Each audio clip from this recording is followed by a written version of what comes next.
So, ang pangatlong topic is all about the types of prospects or three types of prospects. May tatlong klaseng types ng prospect. Okay? Ano ba to? Number one, yung tinatawag nating warm market. Ano ba yung warm market? Ito yung lahat ng ka-K mo. Alam mo yung K? Yung K mo. Ayan. Ang warm market, yung mga tao, kaya tinawag siyang warm kasi sila yung malalapit sa'yo. So, kapamilya, kapuso, kaibigan, ano pa ba? Kapitbahay, kaibigan, ano pa ba? Ha? Lahat ng K. Okay? Kaklase, kabit, basta lahat ng K. Yan yung mga natin sa warm market. So sila yung unahin. Diba? Kaya ang warm eh. Kasi dapat, pag nag-invite kayo, sila muna. Kasi, huwag kayong dumiretso dun sa iba. Kasi hindi sila kakilala eh. Sila malalapit sa'yo. Ibig sabihin, kakilala ka nila. So, ibig sabihin, mas madali silang kausapin. Huwag niyo munang pahirapan yung sarili niyo nang diretso kayo dun sa mahirap. Yes. Kasi may malapit naman. So, praktisan niyo muna kung ayaw nila. Okay lang ba? At least napag-praktisan niyo, di ba? Yes. Kung paano kumausap ng tao. So, number 2, yung tinatawag na lukewarm. Lukewarm market. Ano ba to? Saan ba to nakikita itong mga to? Normally, ito yung ginagamit natin via online. Friendster, Facebook, Twitter, YouTube, at kung ano-ano pa. Bakit lukewarm?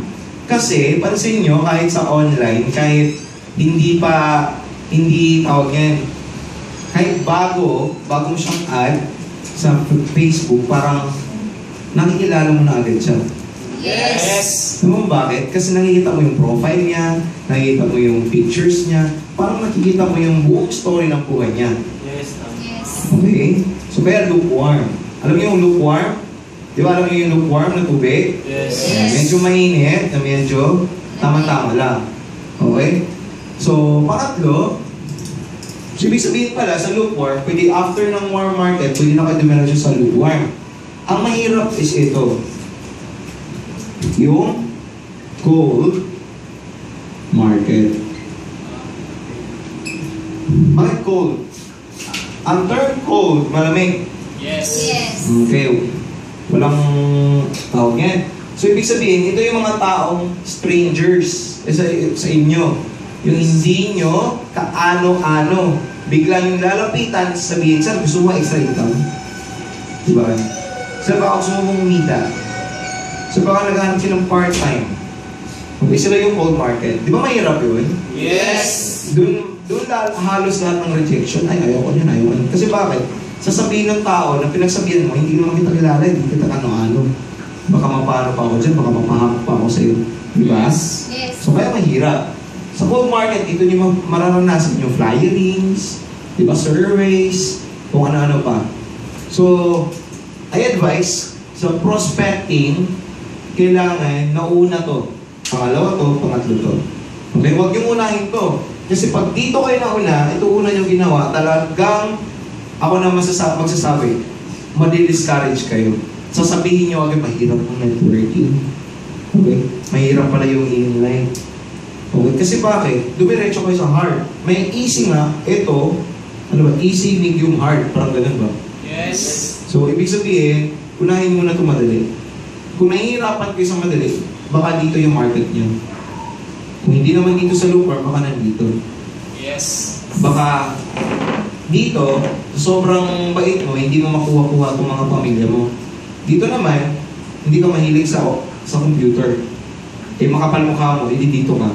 Di ba? Yes. Sobrang kapal mukha mo, kahit sino kinakausap mo, hindi dito ka. Yes. Sometimes you need to find your effectiveness when it comes to the market. Yes. Kasi may makikita man na hindi ako effective dito, hindi ako effective dito. Pero, ako naniniwala, ako kasi effective ako sa lahat. So, ibig sabihin, kaya ko pala. Ibig sabihin, kung kaya ng isang tao, kaya din ng lahat. Yes. Okay? Bigyan ko kayo ng kunting story. relating to sa topic. Alam niyo yung kung sino, there are two brothers in Ohio, sa Ohio, America. Nangarap sila. Nangarap sila because, di ba, noon, imposible sa atin ang lumipad. Yes. Sa panahon ng way back, panahon ng mga ninuno natin, wala pang eroplano. Okay, so there are these two brothers in America, sa Ohio, nangarap sila. Okay? There were the two brothers or the person who first fly. So yung gamit yung bisikleta. Bisikleta na pinapadyak nila na lumipad yung aeroplano. Okay, kaya palang lumipad talaga. So ano bang ginawa nila? Nangarap sila. Na-proof nila sa buong mundo na kaya nilang lumipad. Di ba after na nangyari, halos lahat lumipad na. Kasi bakit? Nakita na nila eh. Nagawa na. So pag nagawa na, magagawa na din ng iba. Yes. Di ba? Ano pa ba yung mga best example ko? Yung isa is yung marathon. Sabi nila, may imposible daw na ang isang tao tumakbo ng ganun kalayo. Hindi daw pwede, hindi imposible daw. Nung nagawa, tinawag siyang marathon. Kasi bakit? Nagawa na. Sa lahat ng bagay, pag nagawa na, susundin na lang.